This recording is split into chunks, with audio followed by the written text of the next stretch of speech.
You're listening to an Airwave Media Podcast. I can say to my new Samsung Galaxy S25 Ultra, hey, find a keto-friendly restaurant nearby and text it to Beth and Steve. And it does, without me lifting a finger. So I can get in more squats anywhere I can. 1, 2, 3. Will that be cash or credit? Credit. 4. Galaxy S25 Ultra, the AI companion that does the heavy lifting so you can do you. Get yours at Samsung.com. Compatible with select apps. Requires Google Gemini account. Results may vary based on input. Check responses for accuracy. Hi, my name is Blake, and I have just a quick note before we get started. Actually, it's more like a recommendation because this podcast is an immersive audio storytelling experience, part fact, part fantasy. It's best that you listen with headphones on, imagination on, and everything else turned off. Welcome to Abandoned, the All-American Ruins podcast. Mother! Mother! What is it, Billy? Why aren't you in bed? What's wrong, Billy? Is something the matter? Is it all right if I leave the lights on just for tonight? Oh, is that what's been bothering you? I thought I saw someone in the room, and I heard noises. Well, noises always seem louder at night, and then we often imagine all sorts of things that aren't true. Tell me, Billy, are you often afraid like this? Lots of nights. Oh, I'm sorry you didn't tell me about this before. You should never be ashamed of telling me when you're afraid of something. Fear is nothing to be ashamed of. Everybody's afraid of something or other. It's very natural.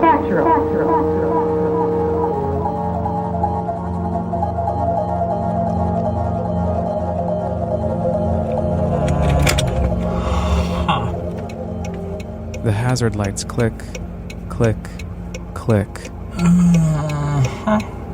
What are we looking at here? Click, click, click. I actually have no idea what this could have been. My car also sounds puzzled. Maybe it's like a hug. The engine murmurs and purrs as I lay my wrists across the steering wheel and lean into it, my eyes veering skyward about 45 degrees or so through the windshield, up at this strange building. Yeah, no. That is not for me.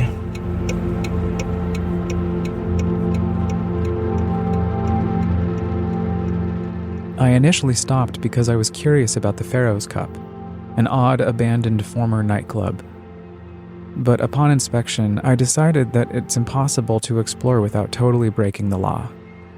I'd driven down from Lewiston to go see, I don't know what, something. All my plans had fallen through anyway, so I wasn't in the mood to make more. I told myself to just drive, and so I did. No GPS. I just drove. God laughs when we make plans. First time I ever heard that go-to Alcoholics Anonymous catchphrase was at the first meeting I ever attended. An elderly woman wearing a baseball cap and covered in cigarette-tinted skin said that to the group. We make plans and God laughs. Everybody laughed. I fake laughed just to feel included. And since then, every time I make plans that fall through, I can hear her. And I should have listened to her. Because by the time the trip had really fallen off the tracks, canceled hotel reservation, food poisoning, got pulled over on the thruway, ticketed, assigned a 3-year driver's assessment fee, along with the actual fine, I'd had about enough. It was my fault. I counted on everything going according to plan.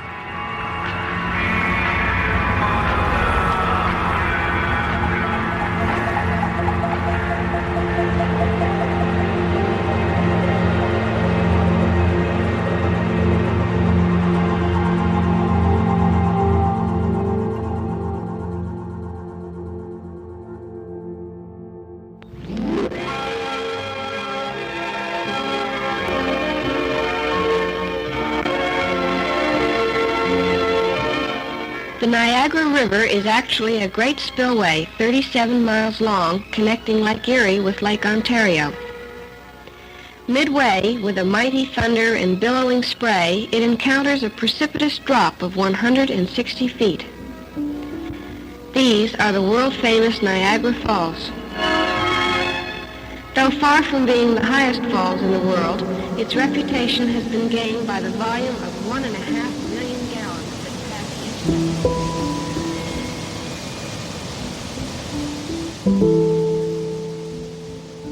Enter the Pharaoh's Cup, the last straw in a long line of disappointments and letdowns, a dilapidated structure of its own, overlooking the Niagara River. Seeing it seems like a sudden break in the storm clouds, but I quickly learn that there is no safe way in. I'd have to break a window. I pout all 20 steps back to my car and start the long trip back to my house in the Hudson Valley, but my escape from Niagara County is cut short when, in the middle of this warmer than usual October morning, I come across the building. I know it's a commercial space because they've got the display window, but then there's this weird extra building on the right. I idle for a moment, then flip the car back around to the parking lot across the street from the Pharaoh's Cup, kitty corner to this other unknown architectural ruin.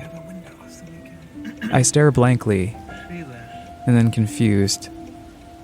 I even break my own rule of waiting to research space until after I explore it and try to Google the address. Nothing. This is why we came here, was for this exact reason. So we are just gonna go check this out. I make a slow approach, as if it's a wild or feral animal. A breeze rushes past my ankles, carrying a cloud of dust that swirls around me for an instant, before it carries on, barreling to find some other lone passerby. I feel the hairs on the back of my neck extend skyward a smidge. A pre-warning, which I ignore because getting inside is easy. Huh. Well, that was easy. I squirm as I wiggle into a faded jade door on the side of the building, which I learn immediately had likely once been its own separate entity before somebody annexed the entire building to a house plopped behind it, which was definitely here first. All right, what do we think you were? A church? The space is silent. Still. There's a pulse.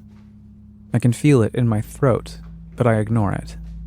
Stumbling into this space is a welcome surprise, and I'm in no mood to complain about the hairs stretching in yoga poses on the back of my neck towards the sky. It's old, and every square inch of the entryway is carpeted in dust. I see boxes stacked up on top of one another with hymnals and Bibles. Yeah, see, right? I knew it. Totally a church. It was a church, I think. They must have fallen behind on mortgage payments or something.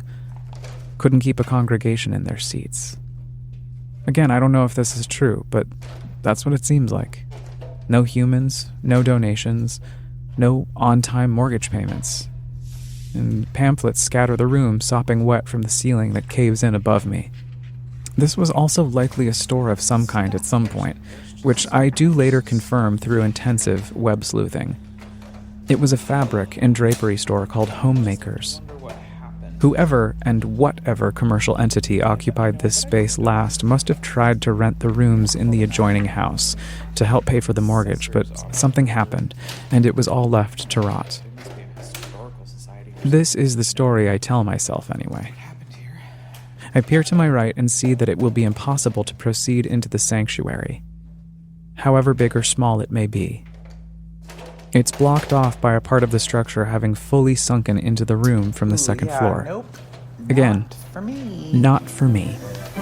Next, the drapery department, with the latest equipment installed for designing and cutting thousands of yards of drapes. Here also are made ready theatrical type cycloramas and novelty travelers. I head back outside to enter the house side of the complex. I don't make it into the building. I look down the hallway into the connecting house, and as I lean my head forward, I stare down at the end of the hall and see the bottom of a pant leg and back of a tennis shoe swish out of sight, connected to a human? Ghost? Being that turns the corner into a part of the space I can't see yet because I'm still outside. Strangely, I didn't hear any noise when I saw the figure, nor do I now. Again, it is uncomfortably quiet. I grapple with myself. Was that a real person? Or is that a figment of my imagination? Which of these possibilities is the scariest? But now there's something else about fear that I don't think you quite understand, Billy. What's that? Well, sometimes when you become afraid, there isn't anything that's really dangerous. Sometimes you think things are dangerous when they're not. Sometimes you and most other people grow afraid even when they know there's nothing dangerous. Can you think of anything like that, Billy?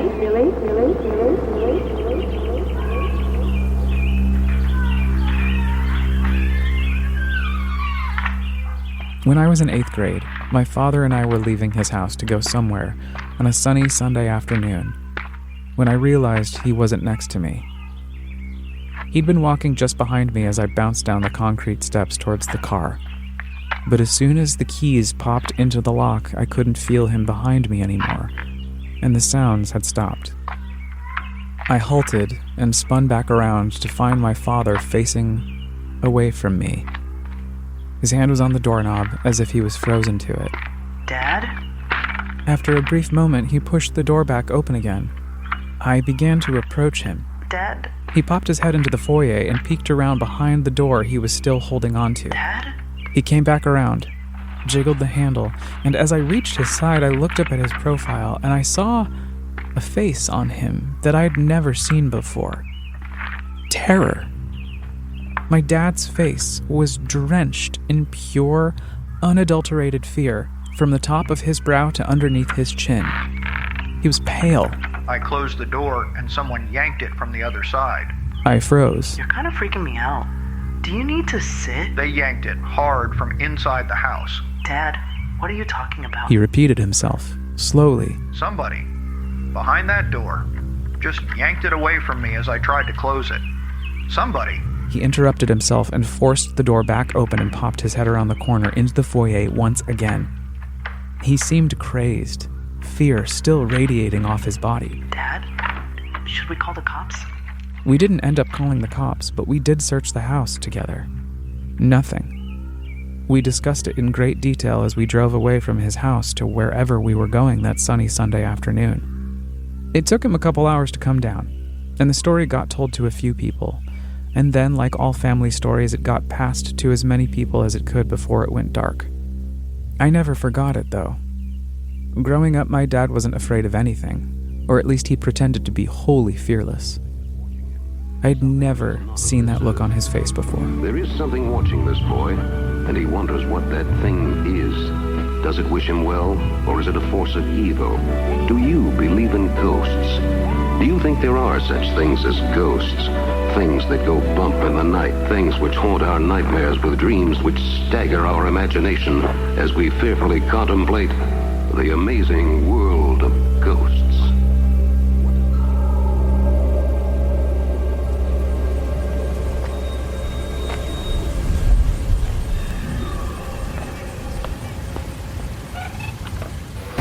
Hello? Hello? Anybody here? I'm already thinking about my father by the time I make it into the house, check down at the end of the hall, can't hear anything, and decide it's safe. It was all in my head. Sometimes my imagination goes in a darker direction. I proceed into a room filled with vintage computer equipment, like the setup my father used to have in the basement. He was responsible for teaching my siblings and me how to use his old Windows PC, which in the early 1990s felt so sophisticated, so cutting edge. But staring at these machines, floppy disk drives, gargantuan curved glass monitors, and the distant sounds of the QWERTY keyboard clickety-clack, I observed the passage of time, noting that my iPhone, hanging out in my back pocket, holds more operating power than any of these giant pieces of scrap metal put together ever did. It used to be difficult for personal computers to do more than one thing at a time.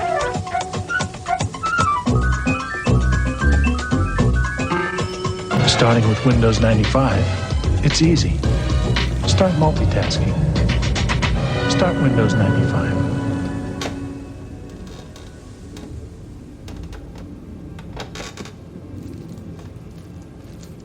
This bizarre palace of electronic antiques adds to my puzzlement of the space.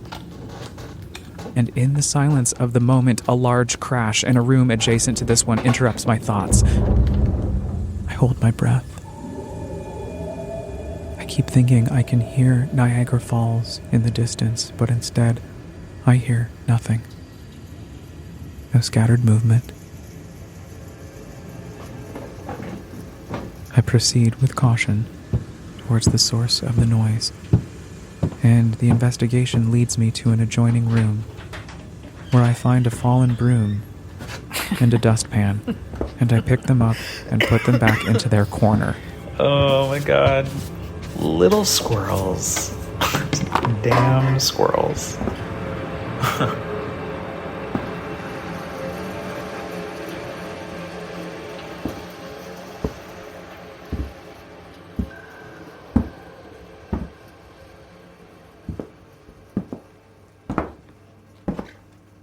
I continue to explore what was, at one time, a beautiful old house. Like so many discarded structures on the United States side of Niagara Falls. The dusty and dented 3-story charmer was parceled into separate apartments, it seems, all of which have since been left to rot in the harsh western New York winters, thrust up against the notorious lake effect, a snowy phenomenon that happens when cold fronts, usually from Canada, glide across the surface of the Great Lakes. Cold air plus unfrozen water equals lake effect.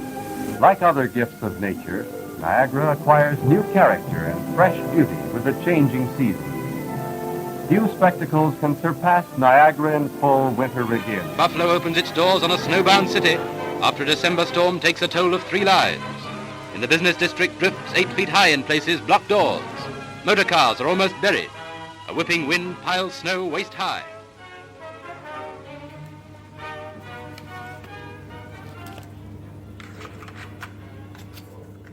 The place is riddled in graffiti, traces of squatters strewn all over the floors and the walls. I find piles of discarded buttons on the floor, and I read some of the tags aloud as I enter a small bathroom where the words "Get Out" have been sloppily inked on a door in the hallway closet.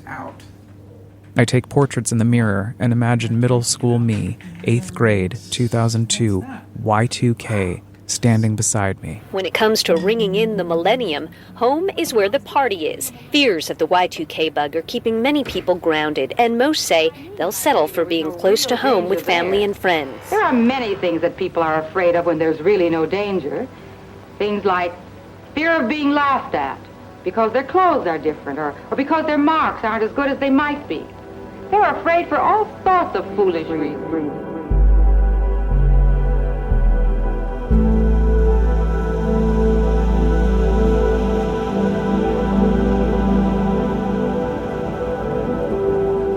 Every once in a while, the bullying I experienced over those few years vanishes, and I see how handsome I am. It's not meant to be a horn-tooting moment, just an honest assessment that pulls me out of remembering the scars that words like ugly and faggot left behind. My body floats back downstairs, leaving my 8th grade reflection behind me, mentally preparing me for the long drive back to the Hudson Valley. As I walk out into the hazy October morning, I make a note to close the door behind me. And though it could very well just be in my imagination, I feel it yank back. So I leave it. Because who am I to argue with a ghost? What about the light, Billy? Tell you what, Mom. Leave the door open a little instead, will you? That's fair enough. Good night, son.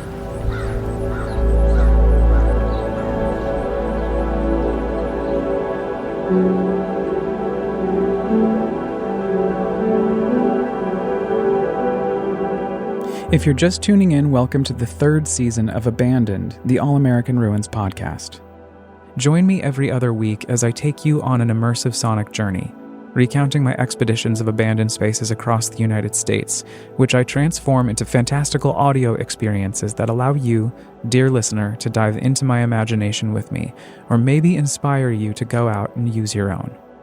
So if you don't want to miss it, please subscribe on Apple Podcasts, Spotify, or wherever you get your podcasts. I appreciate you. Also, if you like to read or enjoy amateur photography, just know that each episode this season is adapted from the original All American Ruins blog, where you can catch up on more of my adventures. Just visit allamericanruins.com or follow me on Instagram at allamericanruins. Abandoned, the All American Ruins podcast, is hosted, written, edited, and produced by me, Blake File, with studio space courtesy of Radio Kingston, WKNY, AM 1490, FM 1079 in Kingston, New York. Also, a huge shout out to my big brother Ryan, who provided very valuable feedback on every script for every episode this season. Thank you, my friend, for taking the time to explore these abandoned spaces with me.